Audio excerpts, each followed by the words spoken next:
sa mga nag-aabang nga po ng balita ukol pa rin sa impeachment, kung kahapon kasama po natin ang the prosecution side. Ngayon naman po from the defense, Attorney Michael Poa. Good morning, Attorney.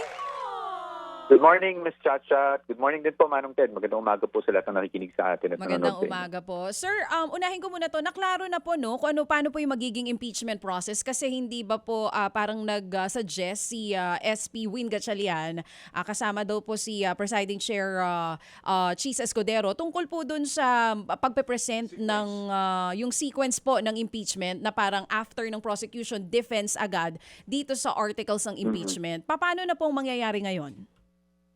Opo, kahapon Bakit po, ayaw nyo? nasabi na po ng Bakit po ayaw nyo, sir? hello? Okay, sige. Unahin ko muna po yung yung mangyayari. Unang-una sa lahat, ang mangyayari ay status quo po tayo. Diretso pa rin po tayo na prosecution muna ang lahat, and then after po ng pag-present ng prosecution ng kanilang evidence in chief for all the articles, depensa naman po. Doon po sa tanong kung bakit kami ay tumutol dito sa pagpapalit ng proseso or ng order of trial, ika nga.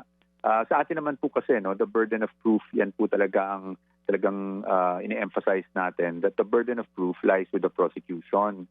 So dapat po, para sa amin, ay dapat ilatag muna nila lahat ng ebidensya nila bago nila kami papresentahin ng ebidensya. Dahil maaari namang pag nakita namin na wala namang napatunayan, meron din naman tayong mga legal remedies, Hindi naman tayo kailangan magpresenta pa ng ebidensya. So gusto nating makita muna lahat ng ebidensya ng prosecution na ilalatag nila. Oo. So status quo until when? Kailan daw po ito didesisyonan?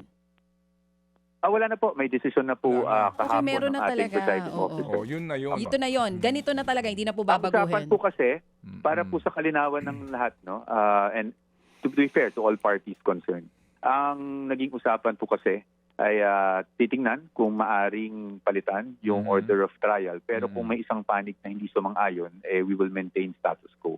So sumunod lang naman po sa usapan lahat ng parties. Oo. So, kumbaga, kung ano na pagkasunduan, yun na yun. And Opo. kayo po, attorney, dito po sa nangyari ho kahapon na hindi na po kayo nag-cross-examine, ano po ang logic ninyo?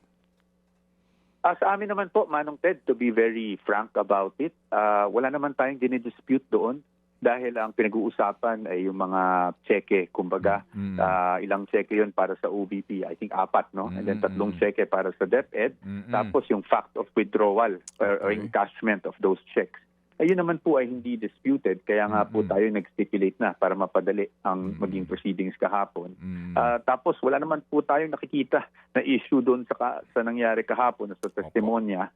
Wala naman pong sinabing may illegal or may hindi tamang nangyari doon sa pag-encash ng cheque. So sa atin, as I said, we don't really want to blur the lines kasi pagdating sa ganito para hindi maguluhan ng ating mga kababayan, we just simply stated na wala na tayong kailangan i-cross-examine kahapon. Opo. Kumbaga po, nothing to contest ika nga po doon sa mga actual facts na inilahad ng mga testigo. Dito ho sa COA, next week, dito sigurado po ito merong na meron kayong mga question malamang. Dapat po kasi yung COA report sa tingin namin dapat maipaliwanag yan. So depende po sa magiging takbo ng direct. Pero malamang definitely magkakaroon tayo ng questions. It won't be as straightforward as yung nangyari kahapon. But in the same manner po, Manong Ted, kung meron namang mga bagay na hindi na natin kailangan i-dispute, hindi na rin po natin i-dispute para po hindi na mapahaba lalo yung nangyayaring mga proceedings. Okay. Sir, yung pong status nito actual sa ngayon, di ho ba may COA report, Yan ang pinagbasihan po nitong impeachment complaint, right? Alright. So, bigyan nyo lang ho kami ng status.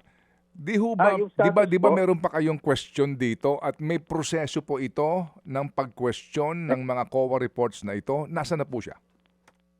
Meron po, So, ito naman, factual lang. So, I think I can disclose this. So, yung pagdating po sa mga COA findings, pagdating po dun sa 2022 findings ng OVP, nag-file po tayo ng motion for reconsideration done and that is pending. Now, sakali naman po na hindi mapagbigyan at ma-deny yan, ay meron pa pong isa pang level dun sa proseso, ay pwede pa tayong dumulong sa Supreme Court. Pagkatapos niyan, At kumbaga hindi pa po, malayo pa po no, yung pagkatapos ng proseso na yan. Pagdating naman po doon sa 2023 notice of disallowance sa OBP, ay yan po, ay within the period pa po tayo no, to file our petition for review or apela, ika nga, sa commission proper. 180 days po yan.